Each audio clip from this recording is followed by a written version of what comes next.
Disclaimer, gambling involves risk. Please only gamble with funds that you can comfortably afford to lose. All bets mentioned on the show are simply opinion. We cannot be held responsible for any loss that may be incurred as a result of gambling. Be sure to set loss limits and stick to them. Make sure to read and understand your state's gambling laws and adhere to them. A lot of gamblers out there, man. What else can we bet on? The thrill of victory. Let's get ready to gamble responsibly.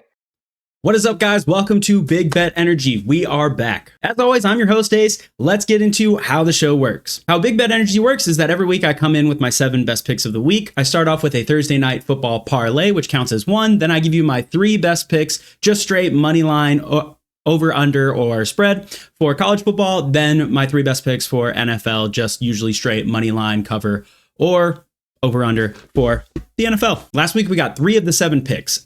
We would have hit 4 and we would have gotten big money if DK had scored a touchdown, but in the second half, Aaron Rodgers decided that DK did not exist. Nevertheless, Aaron Rodgers and the Steelers still lost, and we all are thankful for that. As always, transparency is key, so put my picks up on the bottom of the screen. We are still running the 7 for 7 promo, which is if I get all 7 picks right on one of these episodes, one random commenter on the episode, I get all 7 picks right, will get $100 to their Zelle, Cash App, Venmo, whatever they choose. This is not promo money. It is just straight $100 cash, because if we hit all 7, everybody's making money. If that wasn't an easy enough explanation for you, the rules are right here on my screen. But enough of talking about the past, enough of talking about promos, man. If you're new to the show, every pick that I give is going to be 1 unit. A unit is just the standard unit of betting that you would use on one line that you like. So that could be $5, that could be 99 cents, that could be $1,000. It's completely up to the individual. On this show, I'm not going to tell you how much money to bet. I'm just going to say 1 unit per pick. So let's get into those picks, man. First up, we have the Thursday night football matchup between my Minnesota Vikings and the Los Angeles Chargers. The first pick is going to be a guy who had a huge game last week. We have Jordan Addison, who came off a 3-game suspension and has been a fantastic receiver in the league. Teams have shown that this year, with our wobbly QB play, they're not just going to allow us to throw the ball consistently to Justin Jefferson. They're going to double cover him. They're going to cover him over top, which means that our wide receiver 2, Jordan Addison, who is a fantastic wide receiver in his own right, would be wide receiver 1 on multiple teams in the league,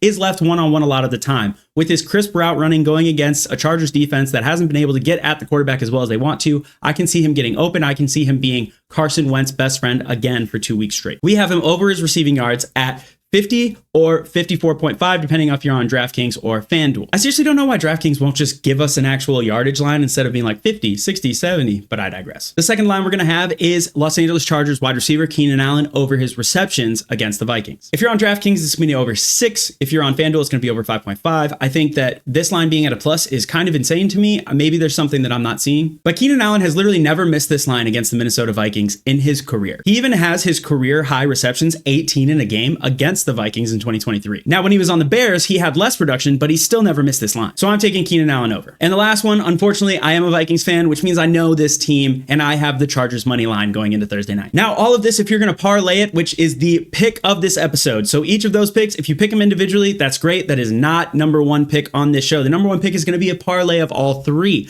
I have Keenan Allen, Jordan Addison, and the money line, and that is going to be plus 470 on DraftKings and plus 483 over on FanDuel. Now, obviously, I want to take the FanDuel one because the lines are almost identical. Jordan Addison's yardage instead of 50 is 54.5. But if you're willing to take those extra 5 yards, you get a decent amount more payback. With all of that, those 3 are going to make the parlay, which is going to be my first pick on Big Bet Energy this week. Now, moving on from Thursday to Saturday, we go to college football. We have South Alabama minus 6.5 over Georgia State. Schools, you might be like, Ace, why? Well, I would like to tell you about my friend FBI Tugboat. FBI Tugboat is just his screen name. He covers esports, but he is also the betting guy that I like to talk to. We talk through stuff. We talk things all the time. A few episodes ago, I actually talked about a theory where when a team who is in a state that does not have legal betting plays a team that is in a state that has legal betting, that the lines are going to shift according to which state is in the state that has betting because their fans can actually bet. That is actually a theory that I got from FBI Tugboat. When it comes to betting, this is the guy that I want to talk to. Now, I'm not saying he's smarter than me, but when it comes to betting, yeah, he is. He's also just a good friend and he's a great follow. So check him out at FBI Tugboat on any of his socials. You'll thank me later. South Alabama is coming off of a very narrow loss to an Arkansas State team, which is better than the Georgia State coming off of a blowout loss to Georgia Southern, who is not as good as Arkansas State. So seeing these two match up, I think it's going to be a lot of points, not a ton of defense, but I think that South Alabama is just the better team here in this matchup. So they should win by more than a touchdown. I feel fairly confident in this one. For this one, I'm going to take FanDuel because it's the same line, but you get minus 110 instead of minus 112. Now let's move back up to big time college football. I have a Big Ten matchup between the state I was born in, Minnesota, taking on Iowa. Minnesota is a team that's flying under the radar in the Big Ten. They're 5-2. People aren't respecting them, but with PJ Fleck, they still have a lot to offer and they have a lot of upside. They're then going against an Iowa team who just beat a Penn State team who fired their head coach before the game. And then they blew out a Wisconsin team who's going to fire their head coach in the future. So like, why do we think that Iowa is just going to take it to Minnesota?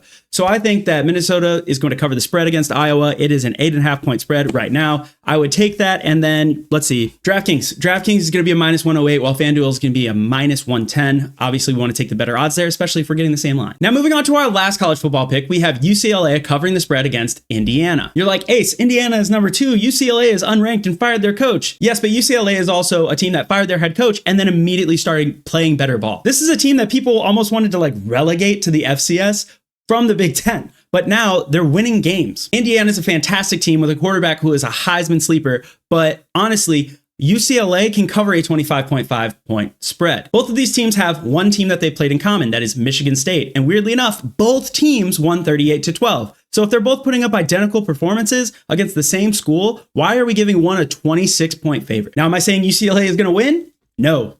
Am I saying that they're going to get blown out by 26? Also, no. So we're taking that. You can take it on either sportsbook. It's going to be a minus 110, and I think it's pretty great odds. And now that we're done with Saturday, let's move on to Sunday morning. The Bills play the Panthers in a game that is anything but primetime. They're playing them at noon. Not many people are going to see them around the country unless you're in the areas. It's not going to be a great game, but I think that it's going to have some fun scoring. The Carolina defense has allowed points. The Bills defense has allowed many more points in recent weeks than we thought they would. These are two offenses that need to get it going, and I can see them both having a nice week against each other's defense. Plus, the over-under is just sitting at 46.5, which is not an insurmountable amount of points to go over. The NFL usually is lower than college football, but I think that this game could hit 48 points like nothing. So we're going to go ahead and we're going to take the over on the Bills Panthers. Now moving on, we are taking a salty Bucs team taking on division rival, the New Orleans Saints. The Buccaneers were riding so high until they ran into the Detroit Lions. The Lions put them in the dirt, and I think that they want to have a bounce back week, and I think it's a great time to do it against the Saints this week. It's incredibly upsetting to me that Mike Evans won't be playing in this game as he broke his collarbone, and I love watching him play the Saints, and RIP to his longest